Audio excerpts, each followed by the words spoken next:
नहीं बोलेगा। कोई गलती हुई है तो वो कहेगा जी गलती होगी, मैंने बीड़ी पी ली या कोई देव पूज लिया या कोई अन्य गलती होगी, तो उसका समाधान दिया दाता ने कि आपका कनेक्शन कट गया, इसको पुनः सुचारू करवाइए, शुद्धिकरण मंत्र की करा ले और फिर से शुरू हो जा, आगे गलती ना करना। तो ये थोड़ा सा ऑप्शन इसलिए लिया परमात्मा ने कि इस काल ने पूरे मानव को अज्ञान से भर रखा है और एक परिवार में एक या दो ही परमात्मा का बच्चा प्रथम आता है और वो कोई ना कोई ऐसी समस्या उसके आगे अड़ ही जाती है जिस कारण से संघर्ष करते करते भी गलती बन जाती है। तो फिर उसके लिए बताया जाता दोबारा उपदेश ले और आगे भगवान को याद करके और मर्यादाएं खंड नहीं करना, नहीं तो भक्ति नहीं चलेगी।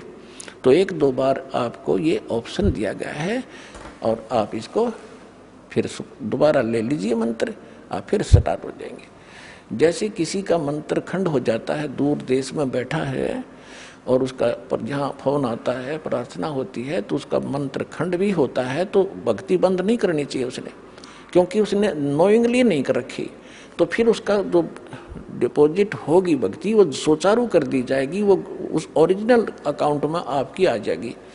जैसे बैंक में कई बार पैसे डाल दिए जाते हैं, कोई नंबर अकाउंट का गलत हो जाता है, बाकी एड्रेस सही है, तो फिर जाकर उसको शुद्ध करा लिया जाता है और मूल अकाउंट में आ जाता है फिर वो।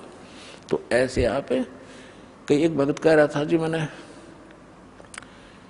मेरे को ना किसी ने बारात में गया हुआ था और कैंपा कोला में बियर डाल दी, मेरा नाम खंड हो गया। उसके घर वाले कह रहे थे जो फिर शराब पीने लग गया। फिर वो आया, जब उससे पूछा भाई ऐसी गलती क्यों करी, कहने लगा जी मेरे साथ ऐसे ऐसे धोखा हो गया। फिर मैंने सोचा टूटता गया पी ले छक्के कोई बात हुई है मूर्ख आदमी। अब जैसे किसी के पैर पे गलती से कोई पत्थर गिर गया और उंगली का चोट लाएगी तो सारे टांग ने तोड़ ले फिरते, टूटता गई है थोड़ी सी, है बिना अकल की बात तुम्हारी। तो उसको ऐसा नहीं करना चाहिए। वो खंड आपने किया नहीं, किसी कारण से हो गया तो वो खंड भी नहीं होता ऐसे। अगर किसी ने आपके साथ धोखा किया है तो आपका नाम खंडित नहीं हुआ। फिर भी शंका बनी है तो सुचारू करवा लीजिए, वो कोई दिक्कत नहीं। और भक्ति नहीं छोड़नी चाहिए, वो करती रहनी चाहिए। किसी भी कारण से खंडित हो भी गया है, साधना करते रहिए, लेकिन इस उद्देश्य से कि फिर माफी मांगूंगा या घर बैठ के करते रहे तो बिल्कुल कभी अकाउंट आपका नहीं जुड़ेगा, सदा के लिए खत्म हो जाएगा। इसलिए ऑप्शन दिया गया कि दोबारा आके सुचारू करवा लीजिए और दीक्षा अपनी फिर से चालू कराइए कनेक्शन। तो परमात्मा ने बताया है कि गुरु मानुष कर जानते ते नर कहिए अंध, महादुखी संसार में फिर आ गए यम के फंद। अब गुरु जी के सामने कैसे व्यवहार करें, कोई अभिमान शब्द नहीं मुख से निकले।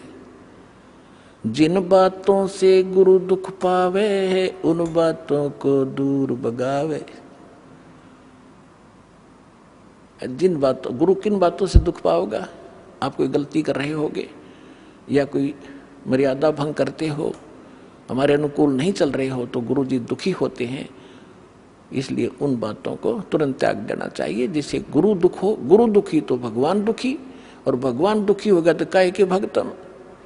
तो यहाँ कहते हैं गुरु मानुष कर जानते ते नर कहिए अंध, होवे दुखी संसार में फिर आगे काल के फंद।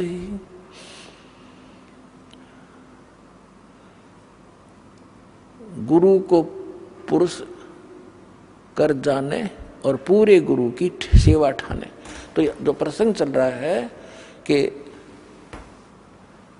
आप जी ने गुरु जी को परमात्मा मानना चाहिए, गुरु जी को एज ए गॉड ट्रीट करना चाहिए। क्योंकि जब आप यहाँ से शरीर छोड़कर जाओगे, जैसे आपको कथा सुनाते हैं कई बार कि अजाजिल नाम के एक भगत थे, जैसा उनको गुरु मिला उसने अपने उस साधना की परिणाम यज्ञ ही किया उसने, और वो वहाँ जाकर उसकी परीक्षा हुई तो फेल हो गया। तो खाक परीक्षा की, खाक उसने साधना की, सामने लड़का खड़ा कर दिया और उसके वचन का है, और भगवान कह रहे हैं परिणाम कर, फिर अपनी औकात नहीं भूला वो। तो तुरंत अगर उसमें सच्चे ढंग से की होती तो वहाँ अकड़ मिलती ही नहीं, उसमें वो अभिमान ही नहीं मिलता, तुरंत कर देता।